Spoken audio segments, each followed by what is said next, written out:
Anne Frank was a Jewish girl who became famous for the diary she wrote during the Second World War.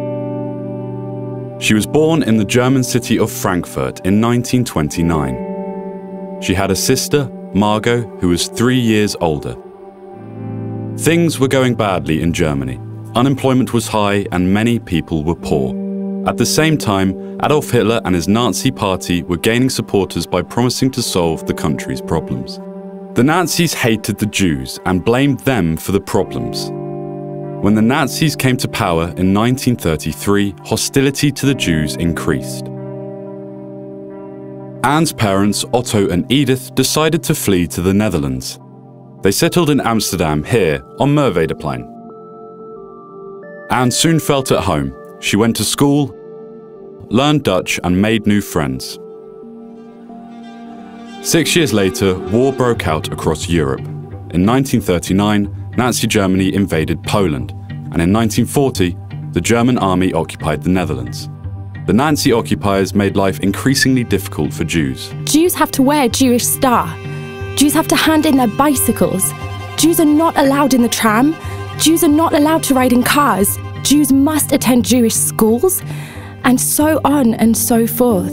In the summer of 1942, after Anne's sister, Margot, was ordered to report for a so-called labour camp, the Frank family went into hiding behind Otto's business on the Prinsengracht.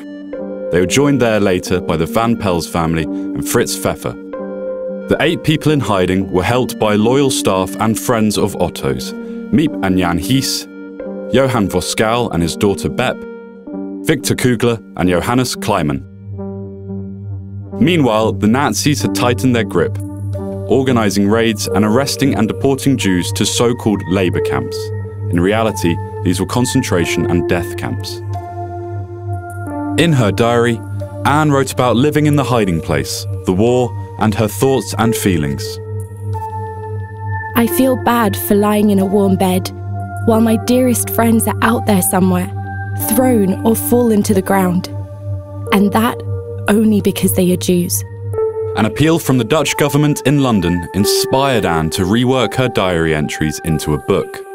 Before she had finished, however, their hiding place was discovered, and all 8 were captured on the 4th of August 1944. They were deported to the concentration and death camp Auschwitz-Birkenau.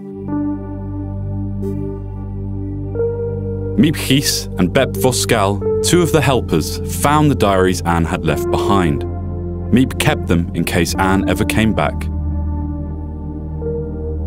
But she didn't come back. In February 1945, Anne and Margot died of typhus in appalling conditions in the concentration camp Bergen-Belsen.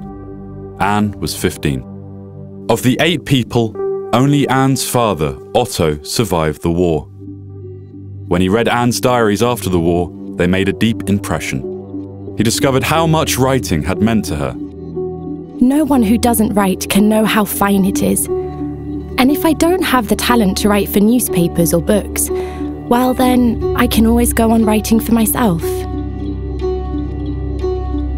Otto read how Anne had hoped to publish a book, so he carried out her wish. Anne's story about life in hiding and the war is read all over the world. Her diary has been translated into more than 70 languages.